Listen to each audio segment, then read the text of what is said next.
প্রিয় শিক্ষার্থীবৃন্দ, আপনাদের সবাইকে স্বাগতম জানাচ্ছি। আমি আনিসুল ইসলাম।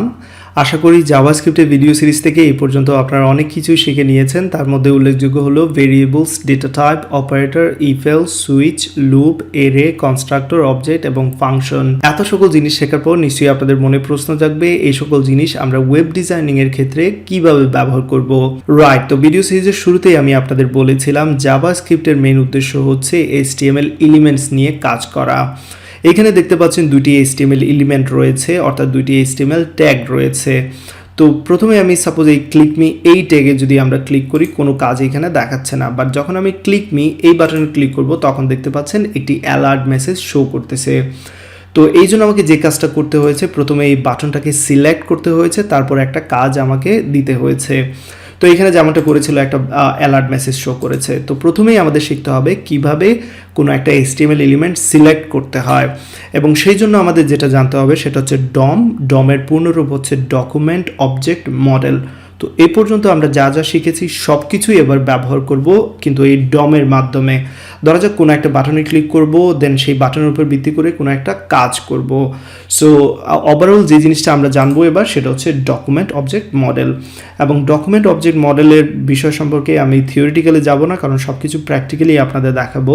বাট যেই জিনিসটা অবশ্যই জানতে হবে সেটা হচ্ছে আমরা যা যা করি HTML এর মধ্যে, সেটা হেড, বডি কিংবা বডির মধ্যে কোনো ট্যাগ যা কিছুই হোক না কেন, এই সব কিছু ওভারঅল যার মধ্যে আছে সেটা হচ্ছে ডকুমেন্ট, অর্থাৎ সব কিছুকেই আমরা অ্যাক্সেস করতে পারবো এই ডকুমেন্ট অবজেক্টের মাধ্যমে। তো বিষয়টা একটু ভালো করে বোঝানোর জন্য আমি আপনাদের ভিজুয়াল স্টুডিও কোডে নিয়ে যাচ্ছি। এ পর্যন্ত যা যা করেছি সব কিছু সরিয়ে দিচ্ছি। এখানে দেখতে পাচ্ছেন index.js ফাইল রয়েছে, এবং js ফাইলটা আমি কি করেছি, index.html এর সাথে লিঙ্ক করে দিয়েছি, এবং এইখানে আউটপুটটা আমি লাইভ সার্ভারে দেখতেছি। তো এই ভিডিওতে যে জিনিসটা ইম্পর্টেন্ট আপনারা শিখবেন সেটা হচ্ছে HTML এলিমেন্টকে কিভাবে সিলেক্ট করতে হয়। আপনি যদি কিভাবে সিলেক্ট করতে হয় সেটা না জানেন, তাহলে তার উপর ভিত্তি করে কিভাবে কাজ করবেন। সাপোজ আমার এখানে ওয়েব পেজে 5টা বাটন আছে, এখন ইউজার যদি কোনো একটা বাটনে ক্লিক করে তাহলে হয়তো আমি একটা মেসেজ শো করতে যাচ্ছি। তো ইউজার যখন কোনো একটা বাটনে ক্লিক করবে সেটা আমি কিভাবে সিলেক্ট করে তার উপর ভিত্তি করে একটা কাজ আমি প্রদর্শন করব, সেটা হচ্ছে ইম্পর্টেন্ট বিষয়। তো ধরা যাক আমি এখানে উদাহরণস্বরূপ একটি হেডিং ট্যাগ নিচ্ছি, লক্ষ্য রাখবেন this is a heading. Suppose এখানে 1 দিয়ে দিচ্ছি, সেভ করে নিলাম। তো এখানে দেখতে পাচ্ছেন দিস ইজ হেডিং 1 দেখাচ্ছে। এবার আমার কাজ হচ্ছে এই হেডিং ট্যাগ যেটা আছে সেটাকে আমি সিলেক্ট করে তার লেখাটা চেঞ্জ করে দেবো এইখানে জাভাস্ক্রিপ্ট ফাইলের মাধ্যমে। তো তার জন্য যে কাজটা করতে হবে, যে মেথডটা ব্যবহার করতে হবে, বেশ কয়েকটা মেথড রয়েছে, বাট আমরা শুরুতেই যে মেথডের ব্যবহার দেখব সেটা হচ্ছে getElementById। প্রথমে কাজ হচ্ছে আমার এই এলিমেন্টটাকে অর্থাৎ হেডিং ট্যাগটাকে সিলেক্ট করা, তারপর হয়তোবা কোনো একটা কাজ করব, হয়তোবা টেক্সট চেঞ্জ করব বা কোনো কিছু করব, রাইট? সো প্রথমেই যে কাজটা করতে হবে, ডকুমেন্ট ব্যবহার করতে হবে। যেমনটা আমি বলেছিলাম সব কিছু মূলত ডকুমেন্টের আন্ডারে রয়েছে। সো ডকুমেন্ট ডট দেওয়ার সাথে সাথে অনেকগুলো অপশন চলে আসবে। আমি যেটা ব্যবহার করব অলরেডি বলেছি, সেটা হচ্ছে getElementById, অর্থাৎ কোনো একটি HTML এলিমেন্টকে আমরা আইডির মাধ্যমে সিলেক্ট করতে যাচ্ছি। এখন আমরা যে HTML এলিমেন্ট এখানে ব্যবহার করেছি অর্থাৎ হেডিং 1 ট্যাগ, তার কোনো আইডি আমরা দেইনি। সো এবার সময় হয়েছে তার জন্য একটা আইডি দেওয়ার। সাপোজ এখানে আইডির নাম দিয়ে দিচ্ছি হেডিং 1। তো এবার এই আইডির মাধ্যমে আমরা কি করতে পারবো, জাভাস্ক্রিপ্ট থেকে তাকে সিলেক্ট করতে পারবো। কাকে সিলেক্ট করতে পারবো, এই হেডিং ট্যাগকে। সো এখানে যেটা করতে হবে, এখানে getElementById মেথডের মধ্যে আমরা কি করব, সেই হেডিং ট্যাগের যেটা আমরা আইডি দিয়েছিলাম তার আইডিটা এখানে বসিয়ে দেব। তাহলে এতটুকুর মাধ্যমে কি হবে সেটা আমি আপনাদের কনসোলে দেখাচ্ছি। এখান থেকে ইন্সপেক্টে চলে গেলাম এবং কনসোলে আসলাম। লক্ষ্য রাখবেন আমি এই যে কোডটা করেছি সেটা এখানে পেস্ট করে এন্টার চাপলাম, এবং দেখতে পাচ্ছেন এইটা কি করলো, ভ্যালুটা রিটার্ন করে দিল, যেটা কিনা এই পুরো এলিমেন্ট। ওকে, সো এবার আমরা যেহেতু এলিমেন্টটা সিলেক্ট করতে পেরেছি, তাহলে আমরা কি করতে পারবো, তার ভ্যালু চেঞ্জ করতে পারবো। সো এখানে লক্ষ্য রাখবেন আমি ব্যবহার করতেছি .innerHTML, এই প্রপার্টির মাধ্যমে আমরা টেক্সট চেঞ্জ করতে পারবো। তো এখানে সাপোজ আমি টেক্সট দিয়ে দিচ্ছি। এবার যদি কোডটা সেভ করি তাহলে লক্ষ্য রাখবেন এইখানে ভ্যালু চেঞ্জ হয়ে গেছে। ফাইন, তাহলে আপনারা শিখে নিলেন ডমের ব্যবহার। ওকে, অনেক কিছুই শেখার এখনও বাকি আছে, এটা জাস্ট শুরু। আপনারা জাস্ট শিখতেছেন যে কিভাবে এলিমেন্টকে সিলেক্ট করতে হয়। ওকে, তো আমরা এখানে আরেকটা কাজ করতে পারতাম, আমরা হয়তো বা এইভাবে না করে এই পুরো কাজটাকে এই এতটুকুর মাধ্যমে আমরা কি করেছি, এলিমেন্টকে সিলেক্ট করেছি। তো এতটুকুকে আমরা কি করতে পারতাম, একটা ভেরিয়েবলে রেখে দিতে পারতাম। সাপোজ এইখানে আমি দিয়ে দিচ্ছি মাই হেডিং ইকুয়াল এতটুকু। তাহলে কি হবে, এই পুরো এলিমেন্টটা সিলেক্ট করবে, সিলেক্ট করার পর তাকে কার মধ্যে রাখবে, এই ভেরিয়েবলের মাধ্যমে। এবার এই ভেরিয়েবলের মাধ্যমে আমরা তাকে অ্যাক্সেস করতে পারবো। সো এক্স্যাক্টলি সেম কাজ, বাট আমরা এলিমেন্টটাকে সিলেক্ট করে একটা ভেরিয়েবলে রেখে দিয়েছি। ওকে, আউটপুট এক্স্যাক্টলি সেম। এবার ধরা যাক আমি আরেকটি এলিমেন্ট এখানে নিচ্ছি, ধরা যাক এখানে পি ট্যাগ দিচ্ছি, এবং এই পি ট্যাগের মধ্যে জাস্ট আমি দিয়ে দিচ্ছি আই অ্যাম প্যারাগ্রাফ। ওকে, এবার এই প্যারাগ্রাফটাকে আমরা সিলেক্ট করব এবং তার লেখা চেঞ্জ করব। তো সেই জন্য যে কাজটা করতে হবে, ডেফিনেটলি এখানে একটা আইডি দিতে হবে। সো প্যারাগ্রাফের জন্য আমি একটা আইডি দিয়ে দিচ্ছি, আইডি ইকুয়াল সাপোজ এখানে প্যারা দিয়ে দিচ্ছি। তো এবার যে কাজটা করব, আমরা প্রথমেই আমরা প্যারাগ্রাফ ট্যাগটাকে সিলেক্ট করব। তো কিভাবে সিলেক্ট করব, document dot get element by ID. এবার প্যারাগ্রাফ ট্যাগের মধ্যে যে আইডিটা দিয়েছিলাম সেটা হচ্ছে প্যারা, সেই আইডিটা এখানে বসাতে হবে। সো প্যারা, এতটুকু লেখার পর কি হবে, আমরা কাকে সিলেক্ট করতে পেরেছি, এই প্যারাগ্রাফ ট্যাগটাকে সিলেক্ট করতে পেরেছি। এবার চাইলে আমরা ইনার এইচটিএমএল এর মাধ্যমে ভ্যালু চেঞ্জ করে দিতে পারবো। বাই, সেভ করে দিলাম এবং দেখতে পাচ্ছেন এখানে বাই দেখাচ্ছে, পারফেক্ট।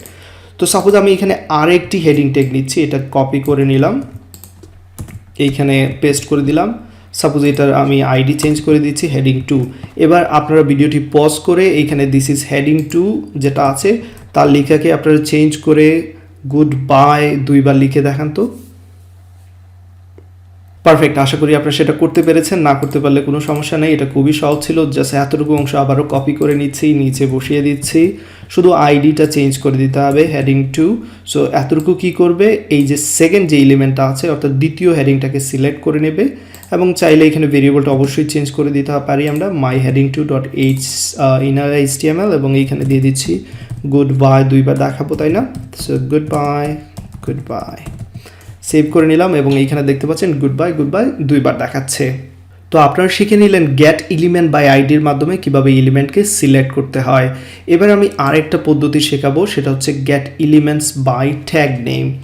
তো তার জন্য আমি যে কাজটা করব, আমি এখানে সেকেন্ড যেটা প্যারাগ্রাফ যেটা ট্যাগ আছে, আসলে মূলত আমি সেটা সরিয়ে দিচ্ছি এবং জাস্ট দুইটা হেডিং ট্যাগ রাখবো। ওকে, এবং এইখান থেকে আমি আইডি সরিয়ে দিচ্ছি আপনাদের বোঝার সুবিধার্থে, এবং আমি আপনাদের কনসোলে নিয়ে যাব। এখানে লক্ষ্য রাখবেন কনসোল থেকে আমি এই get elements by class name বা ট্যাগ নেম এইগুলো দেখাবো।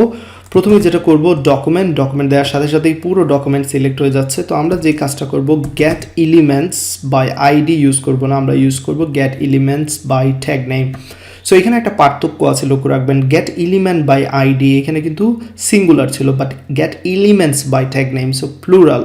সো যখনই আমরা get elements by tag name দিলাম, সাপোজ আমি এখানে যে ট্যাগটাকে সিলেক্ট করতে যাচ্ছি সেই ট্যাগের নাম হচ্ছে h1 ট্যাগ। ওকে, সো আমরা h1 ট্যাগ যেহেতু ব্যবহার করেছি আপনার নিশ্চয়ই মনে আছে। সো আমরা কাকে সিলেক্ট করতে যাচ্ছি, h1। সো ট্যাগের নামটা এখানে দিলাম। ওকে, এবং ট্যাগের নাম দেওয়ার সাথে সাথে যখনই আমি এন্টারে ক্লিক করলাম, লক্ষ্য রাখবেন এখানে কালেকশন দেখাচ্ছে, HTML collection, not a single item, এখানে মাল্টিপল আইটেম দেখাচ্ছে। এবং দেখতে পাচ্ছেন যখনই আমি জিরো ইন্ডেক্সে ক্লিক করলাম, এই জিরো এখানে প্রথম হেডিংটা নির্দেশ করতেছে, এবং যখনই 1-এ ক্লিক করব সেটা কাকে নির্দেশ করবে, লক্ষ্য রাখবেন এটা সেকেন্ড এলিমেন্ট, কারণ আমরা জানি যে কালেকশন বা এর ইন্ডেক্স নাম্বার 0 থেকে শুরু হয়। তো এখন ঘটনা হচ্ছে যে আমরা যখনই document dot get element by tag name এবং এইখানে h1 দিলাম, তারপর যদি আমরা চাই ভ্যালু চেঞ্জ করতে, যেমন ইনার HTML ব্যবহার করে আমরা যেমনটা করেছিলাম গেট এলিমেন্ট বাই আইডির ক্ষেত্রে, সাপোজ এইখানে আমি দিচ্ছি হাই। লক্ষ্য রাখবেন যখনই এন্টার চাপবো এইখানে হাই হয়তো দেখাচ্ছে, বাট এইখানে আলটিমেটলি কোনো চেঞ্জ আসেনি। তার কারণ হচ্ছে যে যখনই কালেকশন নিয়ে কাজ করবেন তখন ডেফিনেটলি আপনাকে বলে দিতে হবে এটা কোন ইন্ডেক্সটাকে নিয়ে কাজ করতেছে, কারণ ট্যাগ নেম h1 অনেকেই আছে, এখানে যদি অনেকেই না থাকে, সাপোজ একটা হেডিং ট্যাগ আছে, সেক্ষেত্রেও আপনাকে ইন্ডেক্স নাম্বার বলে দিতে হবে, কারণ এই get elements by tag name কি রিটার্ন করে, HTML কালেকশন, যেটা এর মাধ্যমে ভ্যালুগুলো রিটার্ন করে। সো এখানে আপনাকে ইন্ডেক্স নাম্বার বলে দিতে হবে। সাপোজ আমি 0 ইন্ডেক্স দিলাম, যখন লক্ষ্য রাখবেন এন্টার চাপ দিলাম তখনই কিন্তু 0 ইন্ডেক্স অর্থাৎ প্রথম হেডিং ট্যাগের ভ্যালু চেঞ্জ হয়ে গেছে। এবার সাপোজ আমি এখানে 1 নাম্বার ইন্ডেক্স যদি দিই, সেক্ষেত্রে কি হবে, 1 নাম্বার ইন্ডেক্সের ভ্যালু চেঞ্জ হয়ে গেল। সো আশা করি কিভাবে get elements by tag name ব্যবহার করতে হয় সেটাও আপনারা শিখে নিলেন। এবার আমি সর্বশেষে যেটা আলোচনা করব সেটা হচ্ছে getElementsByClassName। আমরা চাইলে ক্লাস নেমের মাধ্যমেও এলিমেন্টকে সিলেক্ট করতে পারি। তো তার জন্য যে কাজটা করব, আমি এখানে সাপোজ দুটো ক্লাস নেম দিয়ে দিচ্ছি, ক্লাস ইকুয়াল সাপোজ para1, এবং এখানে দিচ্ছি ক্লাস ইকুয়াল para1। সো এবার যদি আমি এই এলিমেন্টসগুলোকে সিলেক্ট করতে চাই, এক্স্যাক্টলি যেমনটা করেছি আমরা ট্যাগ নেমের ক্ষেত্রে এক্স্যাক্টলি সেম রকম করতে হবে। সো getElementsByClassName, এবং যে ক্লাসের নাম দিয়েছি সেটা হচ্ছে para1। এখানে যদি ডবল কোটেশনের মাধ্যমে আমরা এতটুকু দেই এবং এন্টার দিই, তাহলে দেখতে পাচ্ছেন এটাও কালেকশন রিটার্ন করে, কারণ এখানে এলিমেন্টস আছে। সো এটা একের অধিক আইটেম নির্দেশ করবে। সাপোজ এখানে যদি আমি একটা আইটেম সরিয়ে দিচ্ছি, লক্ষ্য রাখবেন আপনাদের বোঝার সুবিধার্থে, বাট এবার যদি আমি এখানে getElementsByClassName দেই, এক্স্যাক্টলি সেম আবারও HTML কালেকশন রিটার্ন করতেছে। যদিও আমার সিঙ্গেল ক্লাস আছে, তারপরও কী করতেছে, এখানে কালেকশন রিটার্ন করতেছে। তো এবার যদি আমরা এটার ভ্যালু চেঞ্জ করতে চাই, সাপোজ এখানে ইনার HTML দিয়ে তারপর যদি ভ্যালু দেই হাই এবং এন্টার চাপি, এখানে কোনো ভ্যালু চেঞ্জ হবে না, কারণ আমাদের কি করতে হবে, ইন্ডেক্সের মাধ্যমে তাকে অ্যাক্সেস করতে হবে। সো যেহেতু এখানে সিঙ্গেল আইটেম, এটা প্রথম ইন্ডেক্স, 0 ইন্ডেক্স। এবার যদি আমি এন্টার চাপি এবং দেখতে পাচ্ছেন এখানে ভ্যালু চেঞ্জ করা দেখাচ্ছে। তাহলে আমরা এখানে কি কি শিখলাম, কিভাবে getElementById-র মাধ্যমে কোনো একটা HTML এলিমেন্টকে সিলেক্ট করতে হয়, getElementByTagName এর মাধ্যমে কিভাবে কোনো একটা HTML এলিমেন্টকে সিলেক্ট করতে হয়, getElementsByClassName এর মাধ্যমে কিভাবে HTML এলিমেন্টকে সিলেক্ট করতে হয়। তো এই জিনিসগুলো একটু প্র্যাকটিস করতে থাকুন। আপনারা চাইলে অন্যান্য ট্যাগ ব্যবহার করতে পারবেন, হাইপারলিঙ্ক অন্যান্য ট্যাগ ব্যবহার করে একটু কাজ করার চেষ্টা করুন। পরবর্তী ভিডিও টিউটোরিয়ালে আমি আপনাদের দেখাবো কিভাবে কোয়েরি সিলেক্টরের মাধ্যমে HTML এলিমেন্টকে সিলেক্ট করতে হয়।